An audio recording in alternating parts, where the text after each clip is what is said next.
I'm the Dean and President at Vermont Law School, and it's a real pleasure to actually put a tie on again. The first thing I'll do is just check and make sure that if among our group, if you're not speaking, that you mute your microphone because it improves the signal for everyone. I want to welcome you to our Debevoise Moot Court Competition. We do this annually. We usually do it live. And we had the honor and privilege of having Vermont Supreme Court justices hear these arguments from some of our best appellate advocates at Vermont Law School. Like all law schools around the country, we have switched literally almost overnight to a virtual environment. And I will say that actually the transition is going pretty well. Hopefully we'll be able to demonstrate that to you today. I led the teaser when we invited our Board of Trustees to participate by asking them a trivia question, which is, what do the three justices who are hearing the arguments today have in common? And fortunately, Amy Davenport, a former judge, jumped in immediately to say, well, of course, they all went to Vermont Law School. So that's the answer to our trivia question, and we're thrilled to have them. Justice Eaton was appointed on October 27th, 2014 to the court, Justice Carroll on April 26, 2017, and Justice Cohen very recently on December 5th of 2019. So we're deeply, deeply proud to have three justices, all Vermont Law School graduates, as our justices today, and I can promise you this will be you're going to hear some great oral advocacy. And I'm now going to turn it over. Dean McCormick, who's there, you can see on my upper left, is our timekeeper. I'm going to turn it over to our presiding justice, Justice Harold Duke Eaton. Thank you very much, all three of you justices, for doing this. We greatly appreciate it. Thank you, Dean. Bailiff will call the case, please. The Honorable, the Supreme Court. The matter before the court this afternoon is the case entitled Michelle Carter versus Commonwealth of Massachusetts.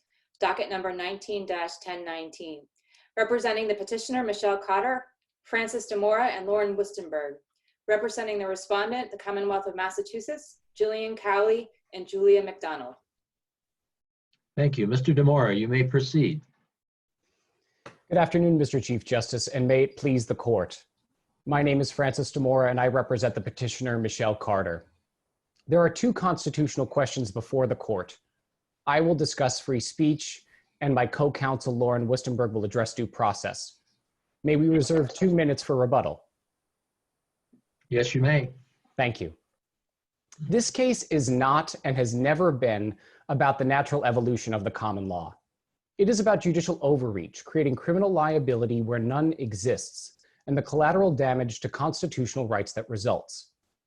In its overreach, the lower court applied a common law doctrine that violated Carter's free speech rights for 3 reasons.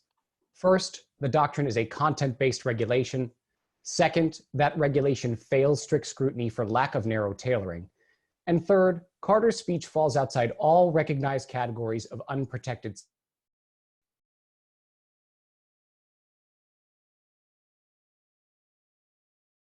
measure of the law's validity. Based on these, our request that this court reverse the Massachusetts Supreme Judicial Court's decision and vacate her conviction.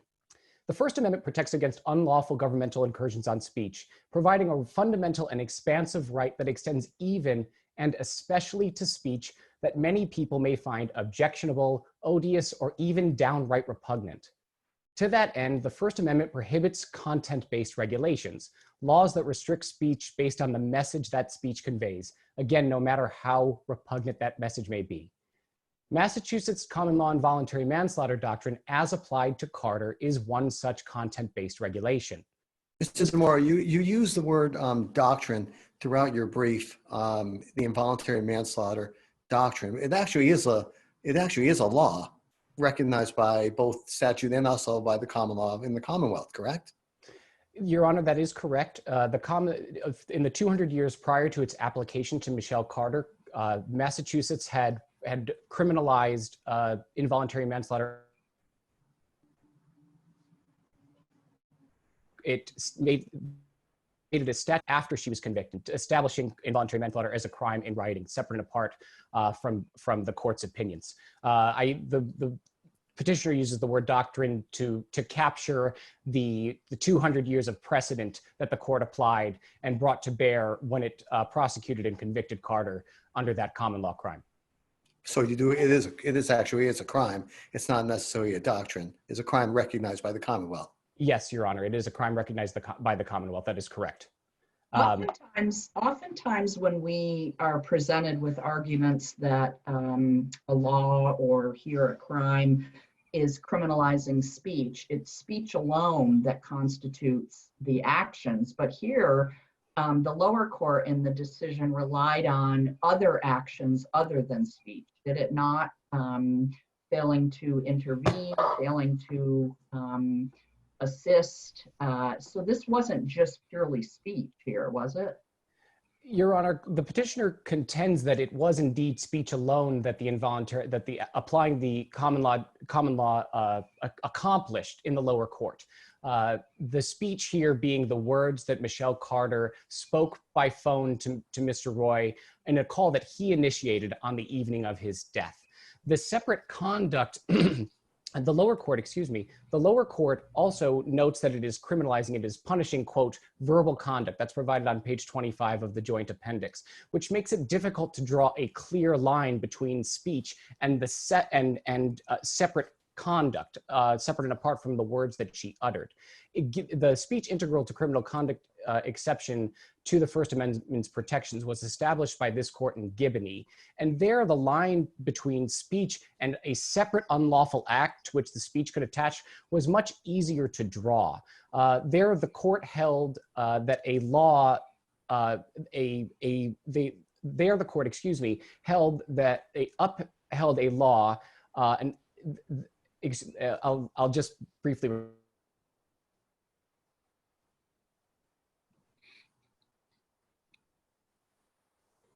The court held that union workers wielding placards violated a state anti-trade restraint law. And the separate, the speech there were the words that were on the union workers' placards. The separate unlawful act was the formation of that boycott, that, quote, unlawful combination itself. So there was an easy line to delineate the speech from the separate unlawful conduct.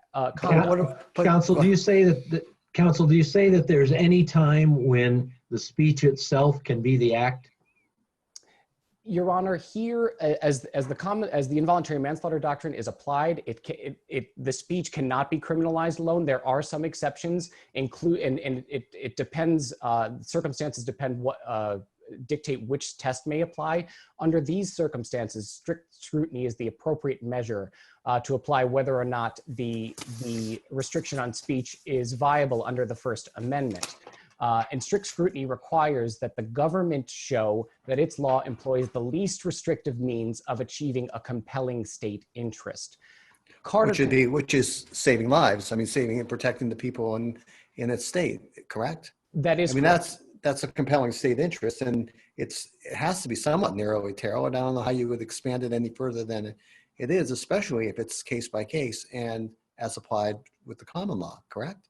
That is correct, Your Honor. And Carter concedes that the common law here serves the respondent's compelling interest of preserving the lives of its citizens. But Carter submits that the respondent did not prove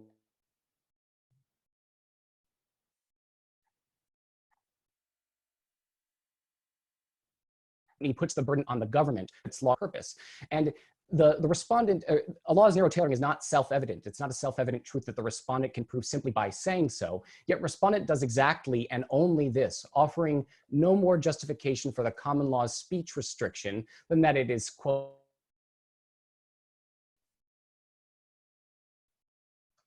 Ms. McCormick? brief, that the restriction is only involuntary Can I manslaughter. interrupt a second? Am I the only one that the speaker is freezing up on? No. No, it's Yeah, freezing up on me too. He's Sometimes. freezing up and we're missing some of his words. It's freezing up for me too a bit. Yeah. Francis, I suggest maybe you use the call-in number.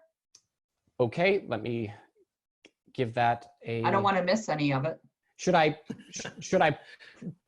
exit this call, Dean McCormick, and then enter the call-in number? I think so. Yeah, I think so. Okay, I'll exit now.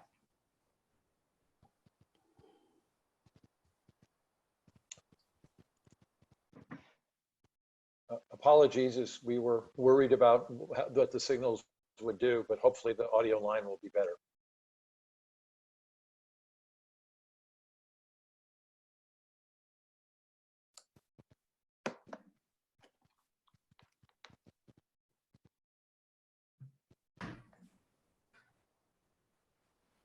And Dean McCormick, I believe he could also, once he's done with his statement, zoom back into the Zoom line for the remainder of the argument.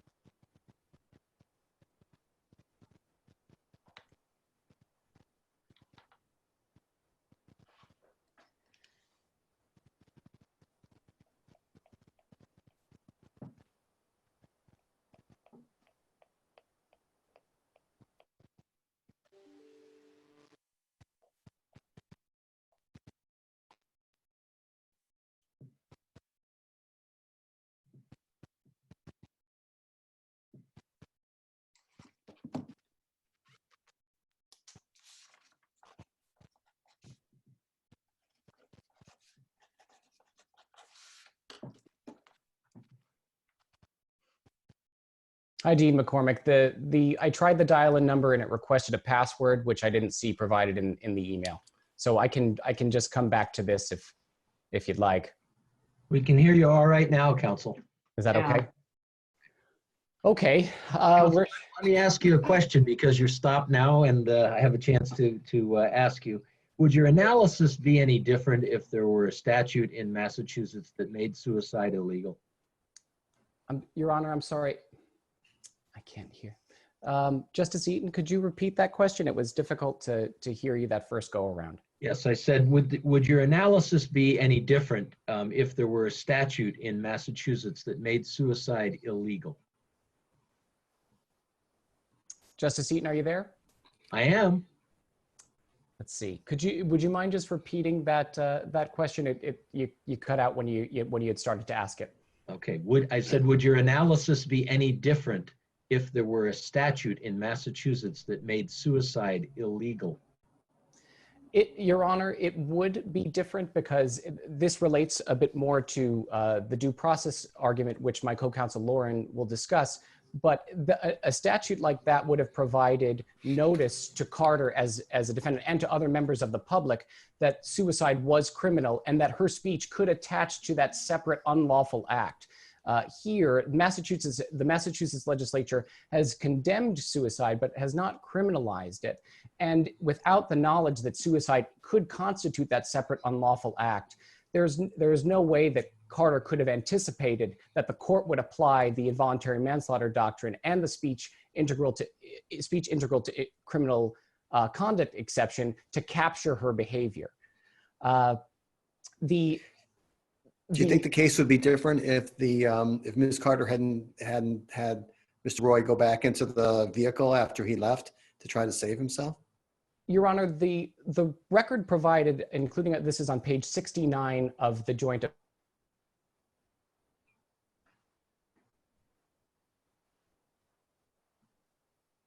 sent a text message to a friend indicating that she instructed him to go back to the car. And while petitioner does not dispute the sufficiency of the evidence here, we only note that the lower court relied only on that after the fact text message to characterize her actions and sense of any responsibility that she had.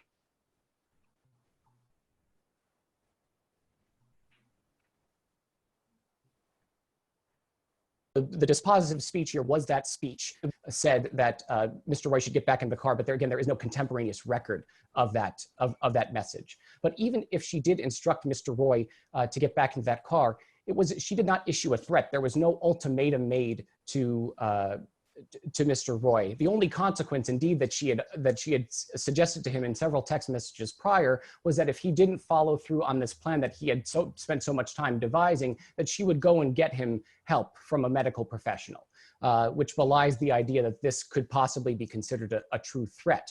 What difference does it make on how the message why is this delivered? law is nearly? In other words, what difference does it make by which medium the message is delivered, if any. For example, there are some messages that are text messages. There also was conversation over the phone. Does it make any difference one to the other? Justice Eaton, I only got the very last word of that question. I'm sorry. I'll try it again. So in this case, we have some conversation that was taking place on the telephone. There's also text messages that were being sent. And does it make any difference for purposes of analysis as to which medium is being used, text versus phone? No, Your Honor, the medium of communication does not matter in petitioner's analysis, and it shouldn't matter in the courts. I only noted the difference between the text message that she sent to her, that Carter sent to a friend after the fact, versus versus the conversation she had with Roy on the evening of his death, to point out which speech was dispositive here, and it was that speech again that she spoke to Roy in a call that he initiated just before he committed suicide. The appellees argue here that this speech was not, or that the defendant wasn't being punished for the content of her speech, just the impact of her speech. And what do you say about that? Your Honor, that characterization strikes me as a little bit odd, because the respondent argues that the Carter is only being punished for both the impact of her speech and at the same time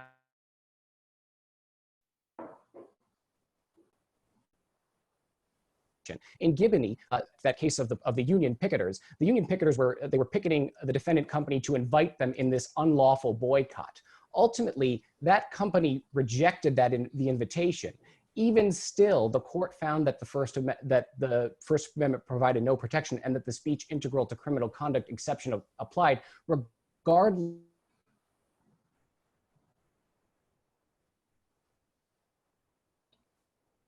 intermingling of speech and that conduct, for which the court can't point out, it cannot identify, or it does not identify in its opinion below. And for that reason, the speech integral to criminal conduct exception should not apply, and Carter's speech should be treated with the full, most comprehensive protections that the First Amendment has to offer. It doesn't Gibney say that we need to look at the totality of all the circumstances? And I'll go back to what the trial court ruled, which was that it wasn't just about her saying, get back into the car, but it was her failure to respond when she knew that he was in the process of dying.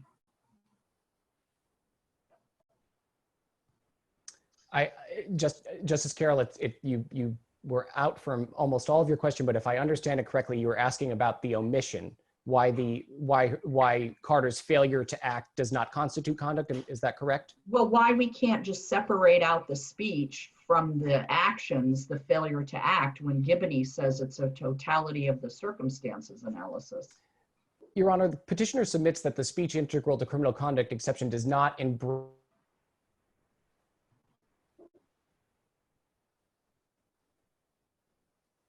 that exception to uphold laws that regulate when speech is tied to some affirmative criminal action. But even if the court finds that omission is enough and accepts the lower court's interpretation of Carter's speech as, quote, verbal conduct, the speech integral to criminal conduct exception still doesn't apply here for lack of a viable criminal law that any combination of Carter's words and acts could possibly have violated. In Gibney, there was the law to violate was clear. It was that state anti-trade restraint.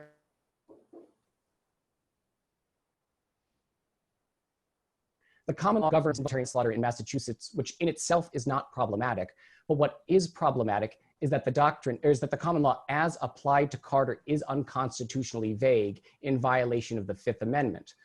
My co-counsel Lauren will discuss that separate but related constitutional defect. But briefly, the law was vague and should be found void by this court for failing to give law enforcement guidance to apply that law consistently, and for failing to notify Carter and the public about what constitutes criminal behavior when it embraced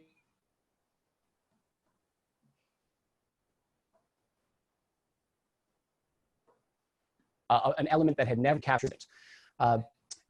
Just to return briefly to an earlier point about why this law is not narrowly tailored to serve the state's compelling interest. Again, Carter concedes that the involuntary manslaughter doctrine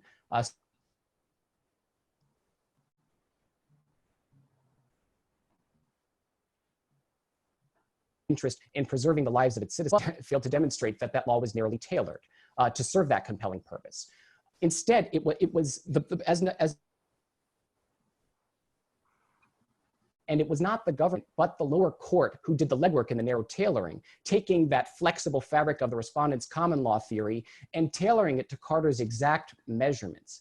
Indeed, the lower court took what had been the traditionally accepted formula for common law involuntary manslaughter as, quote, wanton or reckless conduct that causes a person's death, as provided on page 18 of the joint appendix, and tailored it to punish Carter's, quote, wanton or reckless pressuring of a person to commit suicide that overpowers that person's will to live. And that's provided on page 25.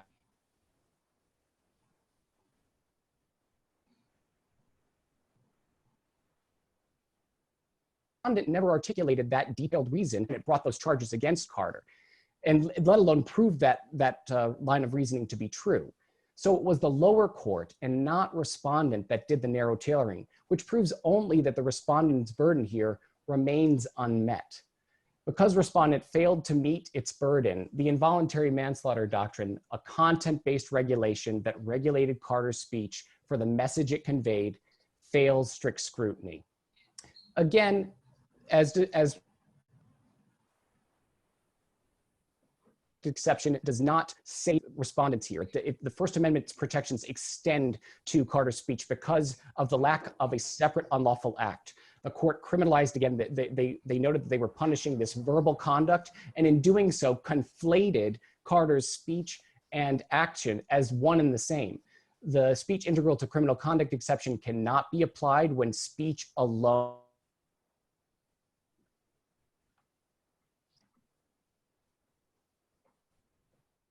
as establishing that separation and the separate crime. If I may briefly conclude, petitioner reiterates that Massachusetts involuntary manslaughter doctrine, as applied to Michelle Carter, violated her free speech rights because the common law doctrine is a content-based regulation, because that regulation fails strict scrutiny for lack of narrow tailoring, and because Carter's speech does not fall into any recognized category of unprotected speech.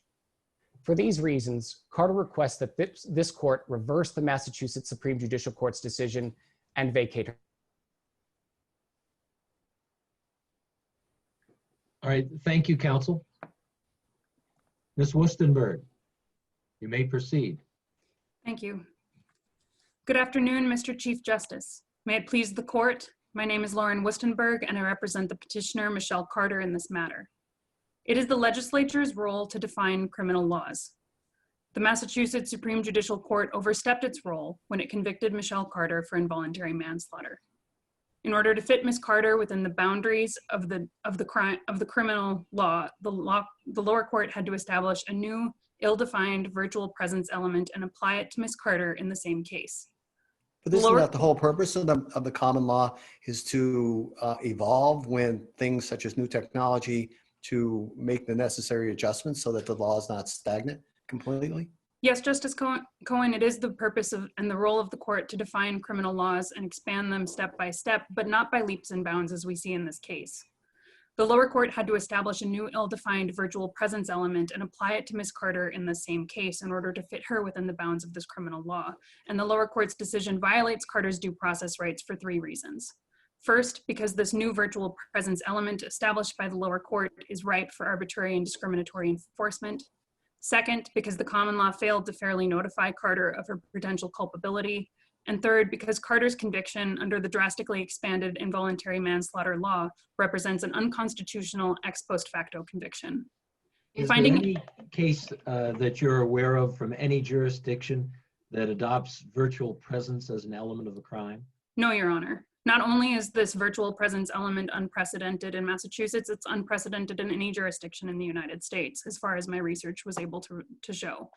Finding any one of these due process violations to be present is sufficient to void the lower court's application of the law to Carter. And to remedy all of these constitutional injuries, Carter respectfully asks that this court reverse the lower court's decision and vacate her conviction.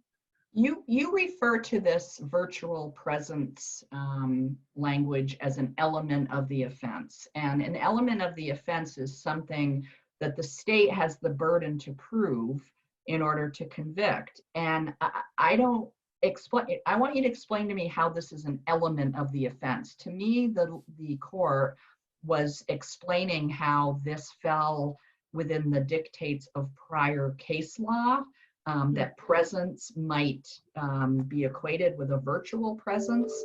But did the court really impose a new element? Is the state now required in involuntary manslaughter cases to prove virtual presence?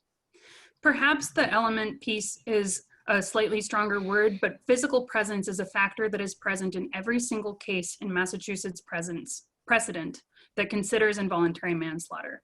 There are only 3 cases in Massachusetts precedent that consider involuntary manslaughter in cases of suicide, and all 3 consider defendants who are not only physically present at the time of the decedent's death, but are physically contributing to the circumstances that lead to that victim's death. But those cases were from 1816, 1961, and 1963. And I'll go back to Justice Cohen's question, which is, we have an abundance of technology at this point, and should not the law evolve with the circumstances as we see them at this time? Yes, Your Honor, the law must evolve, but it does not change the fact that to preserve due process, individuals and the public must have fair notice of what constitutes criminal liability. The fact that this virtual presence element has been not unconsidered in any jurisdiction in the United States means that the public has no ability to understand when their conduct might result in criminal liability. What is it that constitutes a virtual presence? If she had sent DVDs of herself urging him to commit suicide, is that a virtual presence if he opens up the envelope in the car? That's precisely the vagueness that's presented by this doctrine. The closest we can get to a description of virtual presence is presented on Joint Appendix page 23, where the lower court indicates 2 main prongs of virtual presence: that there's a close relationship between the victim and the defendant, and that they have some form of communication. What's left unclear is how close is close enough for that relationship, what forms of communication could satisfy and create virtual presence, and how frequently must communication take place. By drastically expanding the law based on this one particular set of facts here, the court has opened up to the public the burden of ongoing prosecutions to hammer out these details. Don't you think a reasonable person, especially these days, would understand that whether these messages were sent by text or in person, the outcome would be the same? Respectfully, Your Honor, the text messages were not what this case, the lower court's case, turned on. The only dispositive speech, message, right? The only dispositive speech was a phone call that lacked any contemporaneous record. The text message that was used as circumstantial evidence to characterize that phone call on the evening of Roy's death was sent by Carter to a friend 8 weeks after the event happened and after she had been pulled out of school by the police to discuss her conversations with Roy. Besides that, there's no characterization of what that conversation had. And moving forward, the only guidance law enforcement has is that the presence of a phone call, even lacking a contemporaneous record, at the time of a suicide might indicate criminal liability. This vagueness should be viewed with heightened scrutiny because it abuts First Amendment rights. Grained v. City of Rockford in 1972 is a key case that discusses how uncertainty about the construction of a law leads the public to steer far wider of the unlawful zone than if the law was clearly defined. Of concern here is that it's common for those suffering from suicidal ideation to reach out to those who are close to them, those with whom they have the closest relationship in their final moments. Now it's uncertain how and when a phone call around the time of a suicide might lead to potential criminal liability. But wouldn't that be a question of fact that the state would have to prove beyond a reasonable doubt? Yes, Your Honor. However, moving forward, this is where we look at the vagueness of that law. What invalidates laws, as stated in United States v. Williams, is not necessarily uncertainty about how certain facts might result in criminal liability, but about what exactly the fact is that results in criminal liability. And this vagueness could lead loved ones to not answer the calls of those they know to be suffering, or drive those considering suicide to not reach out for support when they need it most. The vagueness of virtual presence places the law in types of conversations where the law does not belong by blurring the boundaries of what is legal and what is not. In addition to failing to provide notice to the public, it also fails to provide notice to law enforcement moving forward. This law is rudderless. And respondents argue on page 25 of their brief that it was the totality of her extreme conduct that fulfilled involuntary manslaughter. But again, the totality of that dispositive speech is one phone call with no contemporaneous record alone. And involuntary manslaughter has been applied only to those affirmative acts, not speech alone, and not wanton and reckless conversation, but wanton and reckless conduct by physically present defendants, excuse me. So you think it'd be a crime if she were there in the truck with him and he gets out of the truck and then she says, get back in there, close the door and finish this? Would that make a difference to you? Your Honor, yes, that would bring it much more closer to precedent. That would bring it much more closely to the case of Bowen, which is the 1816 case and is the only case in precedent that considers speech alone in instances of suicide. However, the defendant and the decedent in that case were jailed in adjacent jail cells, and the decedent was unable to escape the influence of defendant's speech.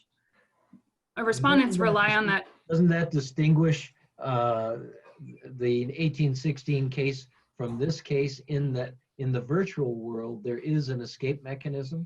Yes, Your Honor, that's precisely the difference here. It's starkly different because in the three cases of precedent relied upon by both the lower court and by respondents today, there was this physical presence and this physical influencing of the circumstances that led to the victim's death. But Roy and Carter were talking on the phone. Roy could have hung up. At no point did he have to flee a petitioner, and he certainly wasn't stuck in a jail cell unable to escape her presence. Further, he did not have to dial her phone number when he stepped out of the car, as he did on the evening of his death. This idea of speech alone transporting an individual to the location of another's death is unprecedented in any jurisdiction in the United States. And it fails to guide law enforcement on how it should be applied moving forward. Further, Ms. Carter's conviction under this unforeseeably expanded law constitutes an impermissible ex post facto conviction under Article 1, Section 9 of the Constitution. Because of adding the virtual presence element, if it is an element? Yes, adding virtual presence and applying the law to virtually present defendants constitutes an ex post facto conviction. Article 1, Section 9 of the Constitution bars Congress from establishing ex post facto laws, and this court in Bowie v. City of Columbia in 1964 stated that if a state legislature is barred by the ex post facto clause from passing such a law, it must follow that state Supreme Courts are barred by the Due Process Clause from achieving precisely the same result by judicial construction. Isn't this, though, not passing a law, passing a new law? It's interpretation of law that already exists? It's as close as a court can get to passing a new law, where it drastically recontours the shapes of a law that's already been recognized within its jurisdiction. In the case of Bowie, defendants who were engaged in a civil rights sit-in were convicted of trespassing. The statute and all of its prior interpretations in the City of Columbia defined trespassing as entering a property after receiving notice that entry was prohibited. But the lower court in that case expanded the law to include instances where individuals refused to leave property after being asked to do so. In that case, they stated that the defendants were lulled by the precedent and the consistency of its application into believing that their actions were legal.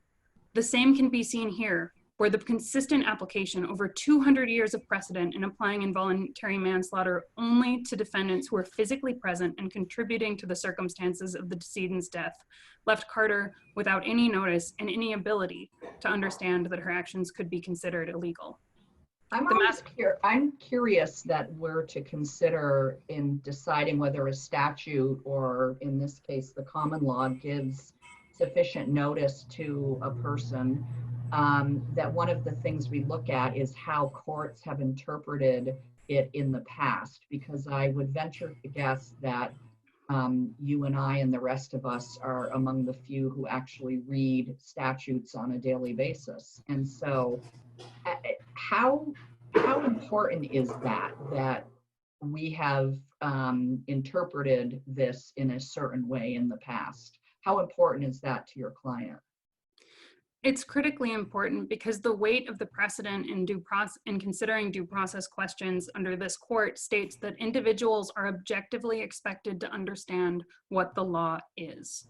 And that's based not only on the words of the law, but especially in common law, where what the law is defined only through its prior applications to previous sets of facts. It's through the prior interpretations that we gather the definition of the law.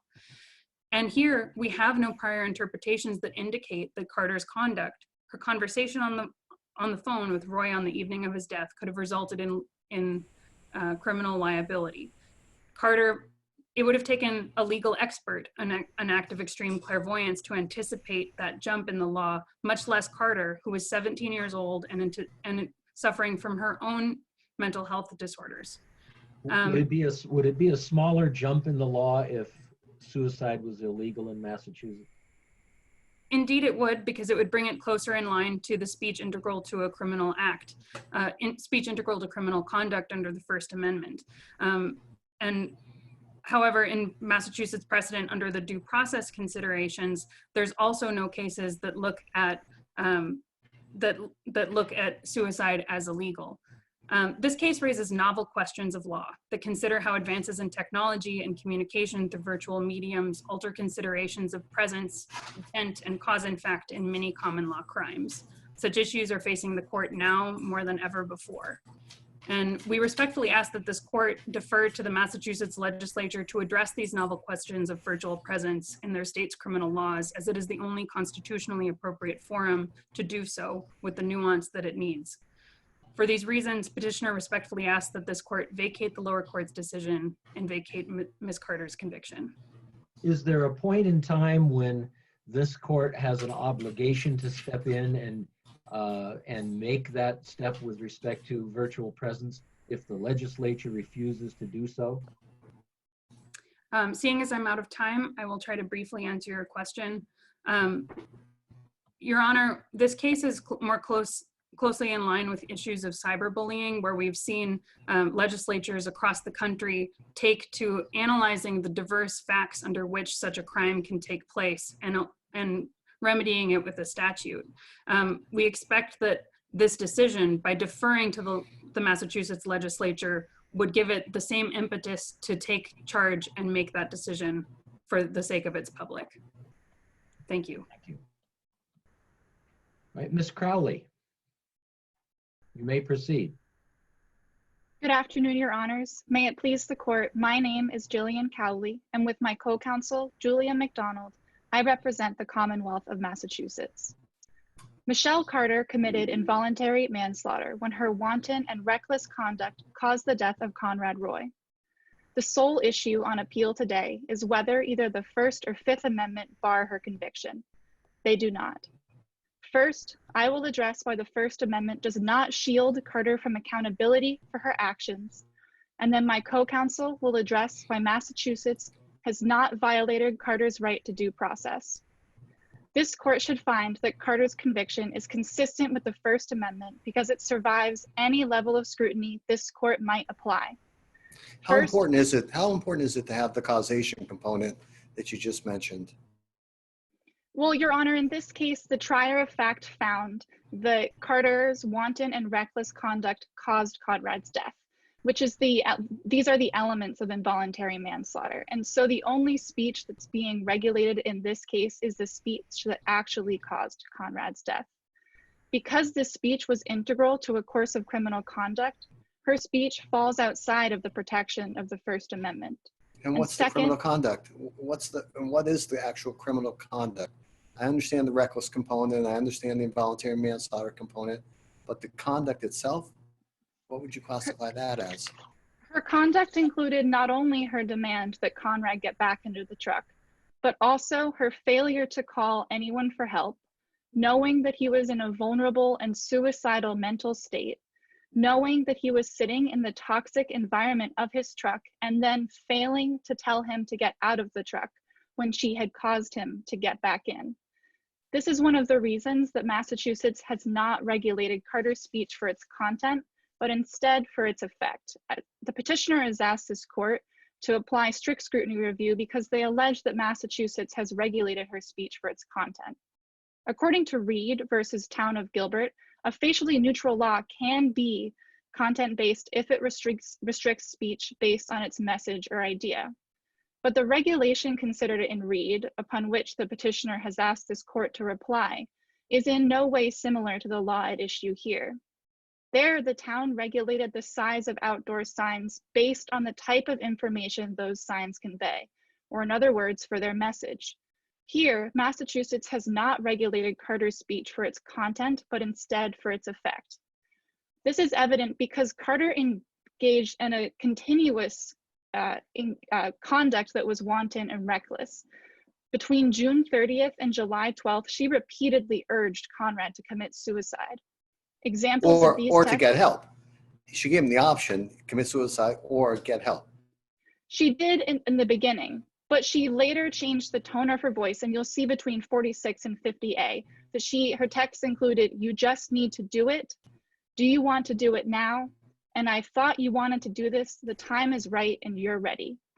But though the court found that these texts were wanton and reckless, they did not find that these texts were punishable because they did not cause his death. These texts express the same idea as Carter's demand that Conrad get back into the truck, that she wholeheartedly believed that Conrad should complete his suicide. And so if Massachusetts was regulating Carter's speech for its content, it would not have excluded these texts from its decision. Let me ask a question, if I might, about the context of this speech. This was directed at a young man with mental health issues. What if it had been directed, exact same speech, directed at an adult who had just been diagnosed with cancer? It would be a completely different circumstance, Your Honor. In this case, she's been charged and convicted with involuntary manslaughter, which includes a serious disregard for someone's life that causes someone's death. Here, she knew that he was in the middle of completing his suicide, and she knew he was currently intoxicated with carbon monoxide, and she also knew that he abandoned his suicide. He got out of his truck and sought air. And so how important is it to you the fact that she sent the telling him to get back into the truck, because the appellants didn't think that that was an important component? That is what's key here, Your Honor. Here, the only reason that she is liable is that she was the intervening cause to his death. Until the point that Conrad got back out of the truck, she had incurred no liability. But when she told him to get back into the truck, she intervened and became the cause of his death, according to the lower court, beyond a reasonable doubt. So let me go back to my hypothetical, if I might. We have the adult with the cancer diagnosis, and he gets out of the truck, and she tells him, get back in. Is that a crime if this person is thinking about ending their life because they don't want to suffer with cancer? Your Honor, in that case, she would still be convicted of involuntary manslaughter, because in that circumstance, that person has also abandoned their suicide, and she has then intervened and told him to get back in, knowing that if he were to do so, he would surely die. Current conversations around assisted suicide in medical situations with consenting adults would not be drawn into question with this ruling, for the precise reason that her earlier text to Conrad, in which sometimes in all capital letters, she would demand that Conrad complete his suicide, she was never found culpable for those texts. She was only found culpable when she was the determining cause of his death, according to the trier of fact, and the petitioner has not raised a sufficiency of the evidence question here. Let's put aside any contact she made with him prior to this incident or ordering him back into the truck. Let's forget any of that ever happened. Hypothetically, they were on the phone and she was listening to him die. Did she have any responsibility then to act? And if not, or if so, could she have been convicted of involuntary manslaughter for that alone? No, Your Honor. In this case, the lower court drew attention to the fact that when she told him to get out of the truck, she had created a duty to act. My co-counsel will address this further in the conversation about the due process, but following Levesque, where someone has caused a dangerous and life-threatening situation, they create a duty to act. And here she then failed to meet this duty when she knew he was sitting in the toxic environment of the truck, and she failed to tell him to get out, failed to call emergency services, and simply listened to him suffocate. Where speech is integral to a course of criminal conduct, regulation of that speech is constitutional. The First Amendment exists to preserve a marketplace of ideas, to allow for free and unhindered public debate and expression. However, some speech lacks even slight social value, such that any value it brings to society is clearly outweighed by interests in order and morality. In Gibney versus Empire Storage in 1949, this court held that speech integral to criminal conduct falls outside the protection of the First Amendment. And this is because the impact of such speech on other state interests overcomes any value that speech might have. The petitioner has made two key misrepresentations about the rule in Gibney. The first is that Gibney does not require that speech attach to a wholly unseparate criminal act. Instead, Gibney stands for the principle that speech used as an essential and inseparable part of a grave offense against an important public law cannot immunize that unlawful conduct from state control. The petitioner is right that Massachusetts has not criminalized suicide, but suicide is not the crime for which Carter has been convicted. She was convicted for involuntary manslaughter because her course of conduct, not her words alone, caused Conrad's death. The second misrepresentation is that the absence of a statute and reliance on common law in Massachusetts does not render Gibney inapplicable to the facts of this case. Though Gibney did concern a statute, the rule statement and analysis in Gibney focuses on the existence of a valid criminal law. In Gibney, the court held that speech that initiates, carries out, or evidences criminal conduct the speech itself does not shield someone from accountability in those circumstances. Gibney concerned picketers who were inducing another to act criminally. That falls under the initiated prong of that test. Here she has carried out her criminal conduct and evidenced her criminal conduct through speech, and therefore Gibney does still apply. And because Carter's speech was integral to this course of conduct that Massachusetts has rightfully criminalized, the First Amendment does not protect her words and her conviction must stand. But if this court finds it must grant some degree of protection to Carter's speech, that protection should be minimal. This is because Massachusetts has not regulated Carter's speech for its content and therefore should not apply strict scrutiny. Rather, Massachusetts's limit on Carter's speech was merely incidental or secondary to its regulation of a course of conduct that it has a sufficiently important interest in regulating, which is the preservation of human life. Do you think if we do apply strict scrutiny, if strict scrutiny was to be applied in this case, that the appellants would prevail? No, Your Honor. The conviction of involuntary manslaughter is narrowly tailored to serve a compelling state interest. The state interest at hand here is the preservation of human life. And Massachusetts has a patent compelling interest in protecting and preserving human life. In Washington versus Glucksberg in 1997, the court held that the state's interest in preserving the life of another is unqualified and fortified by the Due Process Clause of the 14th Amendment. There, the court dived deeper into the state's interest in preserving life, especially in cases involving suicide. The court held that the state has an especially compelling interest in preventing people from committing suicide because of coercion by third parties. There, the court drew special attention to the real risk of subtle coercion and undue influence that a third party can have on another in end-of-life situations.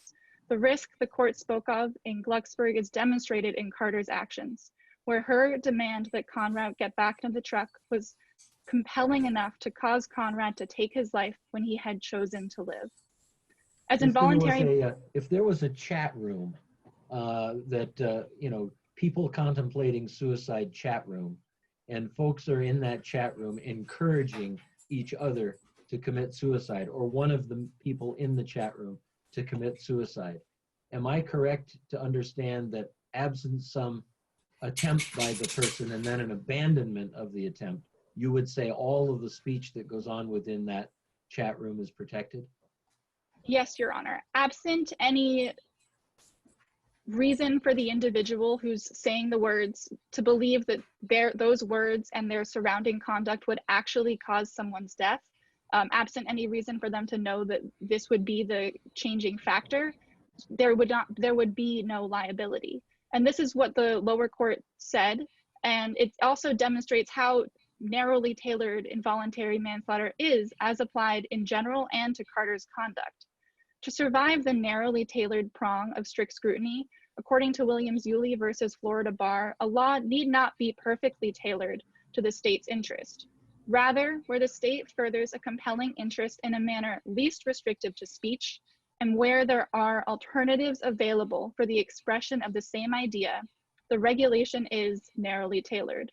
And such is the case with involuntary manslaughter. Involuntary manslaughter punishes conduct in a very limited set of circumstances, where the conduct is both wanton and reckless and causes the loss of life. There is no less restrictive way to protect human life when involuntary manslaughter effectively limits liability to conduct that actually causes death.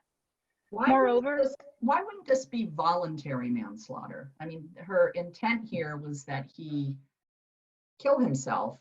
Why wasn't this voluntary manslaughter? Your Honor, I believe this is what the prosecutor decided to convict her with. And in this case, the court found that the elements of involuntary manslaughter, which constitute wanton and reckless conduct that causes someone's death, is what applies to Carter's conduct. Contrary to what the petitioner has stated, Massachusetts has not crafted any new element in this case. Instead, they've applied 200 years of precedent to Carter's conduct. And it is clear that her words in the circumstances caused Conrad's death. They were integral, essential to completing her course of conduct that then took his life. Whether a different court or a different trier of fact might have found that those words and her surrounding conduct constituted a different crime is not the question here. It is whether she has committed involuntary manslaughter. Because involuntary manslaughter is both narrowly tailored to a compelling state interest, her conviction survives both intermediate and strict scrutiny. And because not only is her speech integral to a course of criminal conduct, it is therefore outside the bounds of the First Amendment altogether. My co-counsel, Julia McDonald, will now address why Carter had due notice her conduct was criminal. Thank you. Thank you. Ms. McDonald, you may proceed.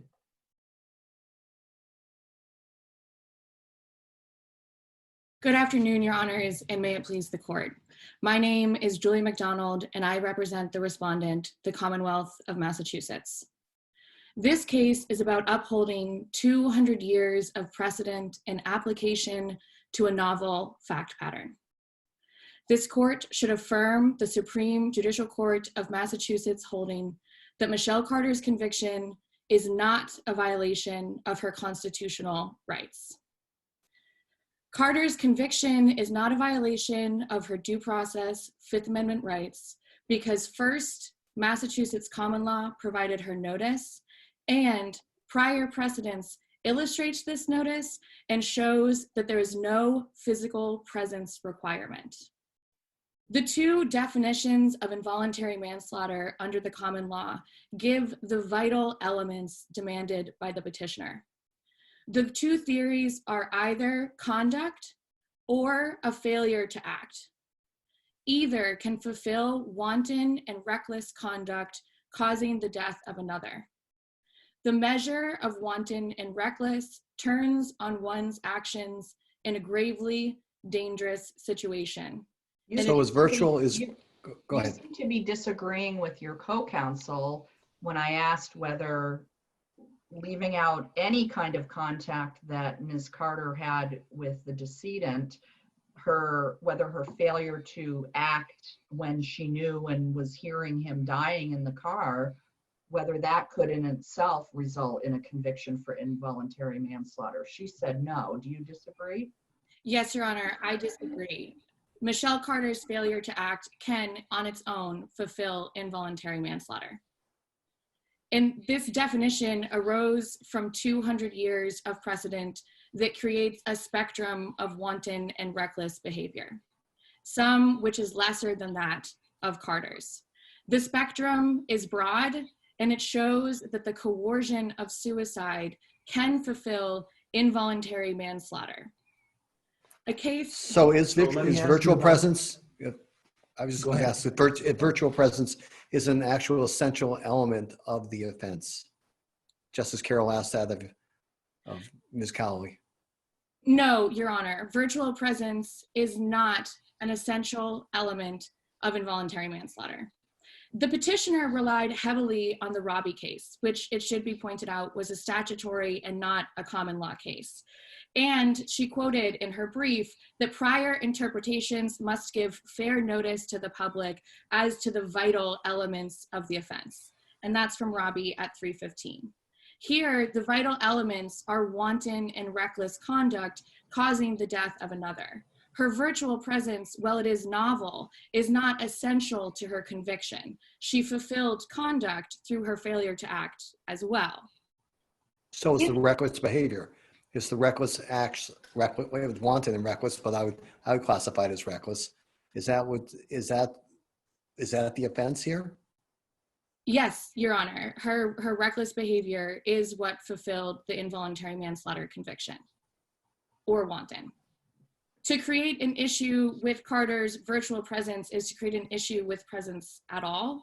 And as is illustrated by many of the cases on which we relied, the spectrum is broad. In Atencio, the two defendants were held responsible for the death of a third friend in a game of Russian roulette.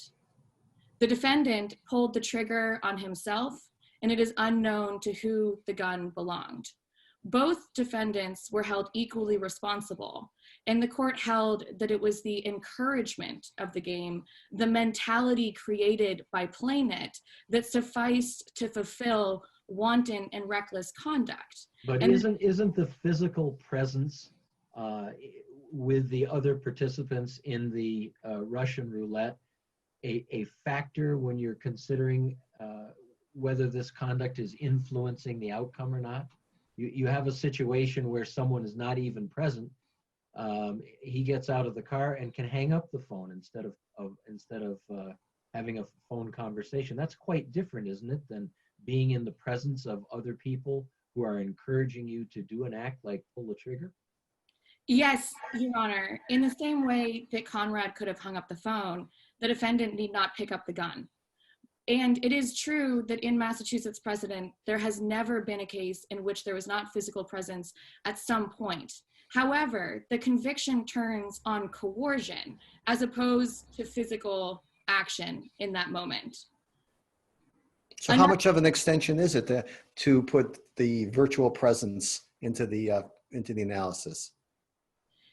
Your Honor, I would say that it's not an extension at all because it fits within the 200-year precedence that wanton and reckless conduct causing the death of another is involuntary manslaughter. Another case that illustrates this is Pre-Sampieri, and there it's important to note that the defendant was charged with murder, which is a much higher requisite than that of involuntary manslaughter. There, the defendant loaded a shotgun, handed it to his wife, and told her that she was chicken and she wouldn't do it. The court held that it was his taunting, it was his failure to talk down his distraught wife that fulfilled wanton and reckless, and it was not his physical conduct that sufficed to fulfill his charge, which he pled down to manslaughter, still a higher requisite than that of involuntary manslaughter. This leads to the second theory of involuntary manslaughter, which is a failure to act. In the Levesque case, the two defendants were sheltered in a warehouse and knocked over a candle that they were using to see.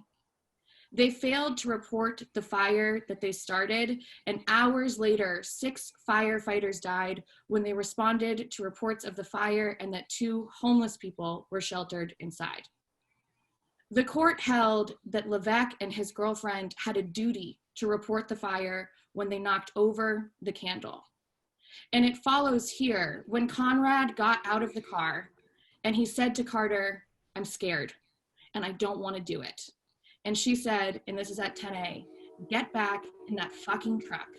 And she listened to the generator whirling and killing him. And she failed to call authorities or to alert a family member. She fulfilled involuntary manslaughter through her failure to act. It follows that Carter's conviction is not void for vagueness because it is not precluded by the novel facts of her case.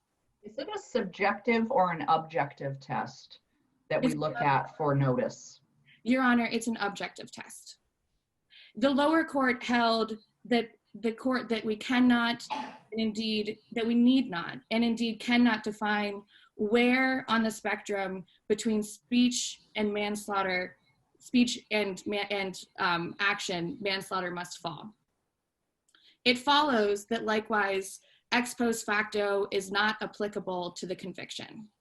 It should be pointed out first, the petitioner relied on Article 1, Section 9 of the Constitution, which bans congressional retroactive criminalization of behavior. But more fitting is Article 1, Section 10, which bans states from retroactively criminalizing behavior.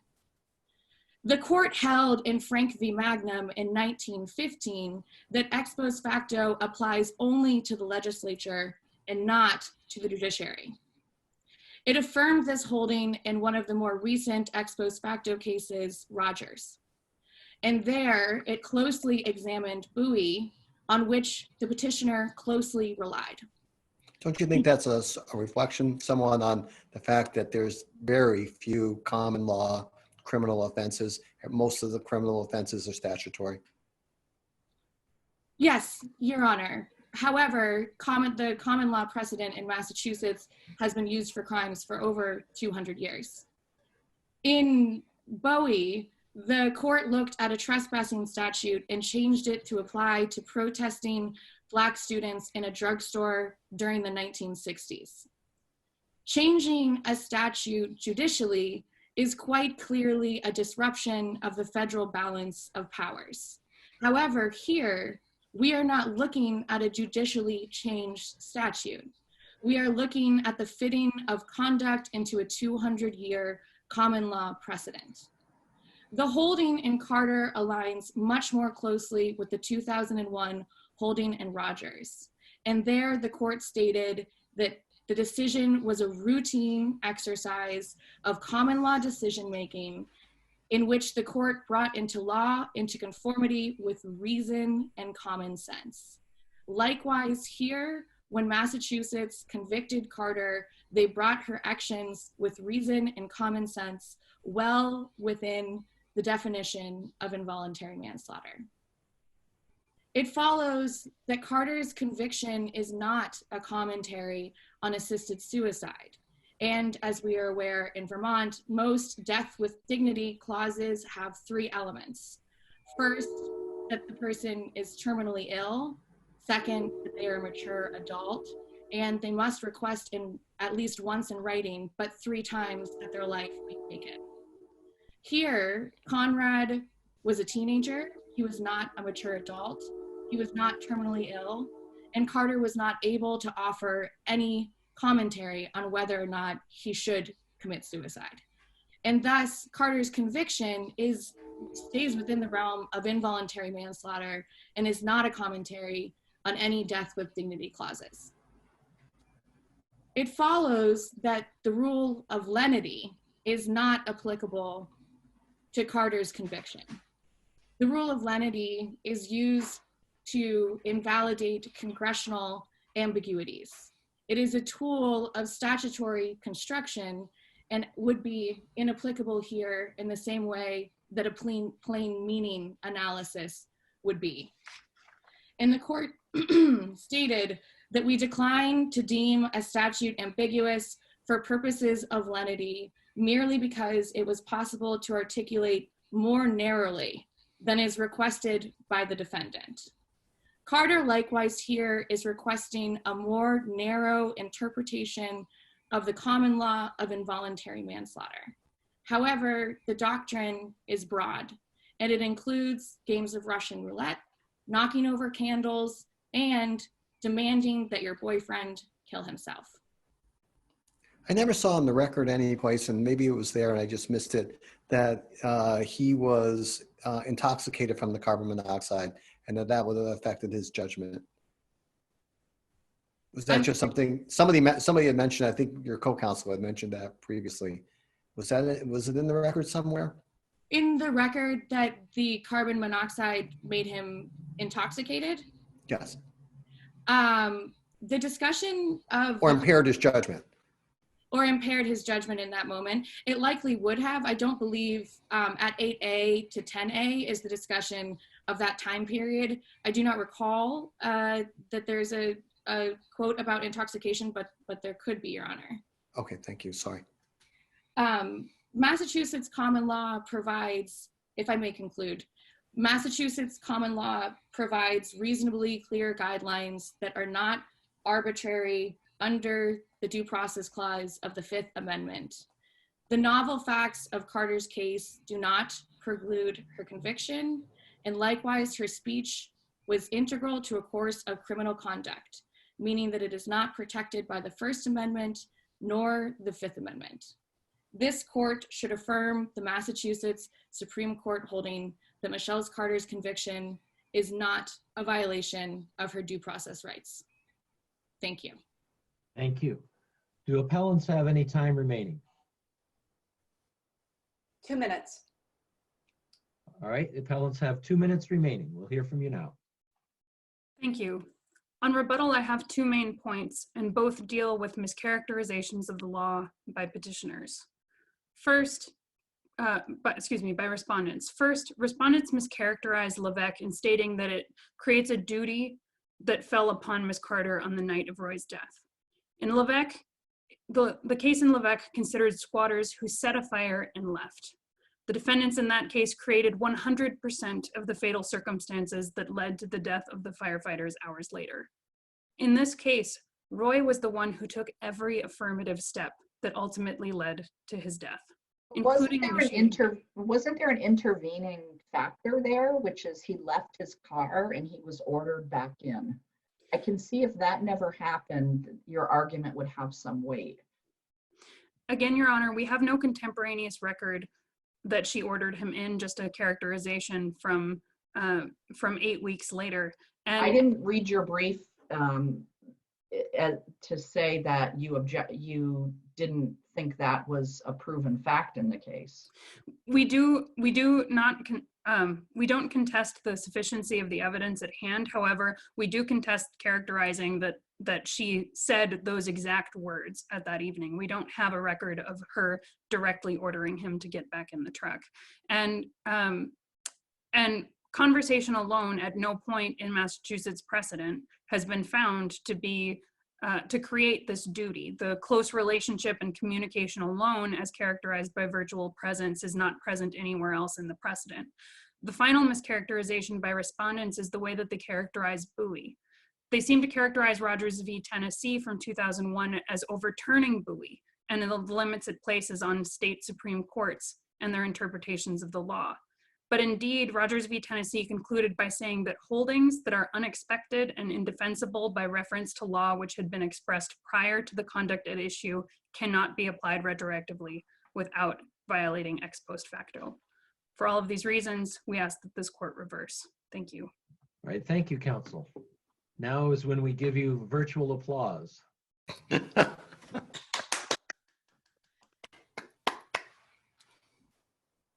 All right, my colleagues and I will confer, and we will let the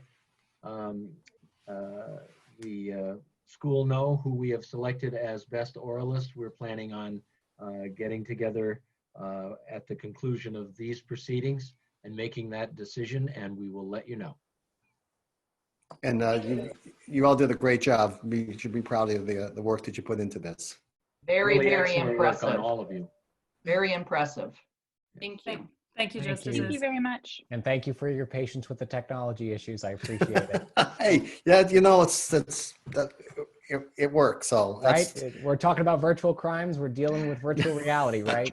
You just Anyway. manage. it was a Very great job good. by all Thank you. four of you, and thank you all for setting four of us you, up. and thank the school for having us. We appreciate it. It was our great honor, Justice. Thank you so much for doing so, and we really appreciate it. And thank you so much, our advocates.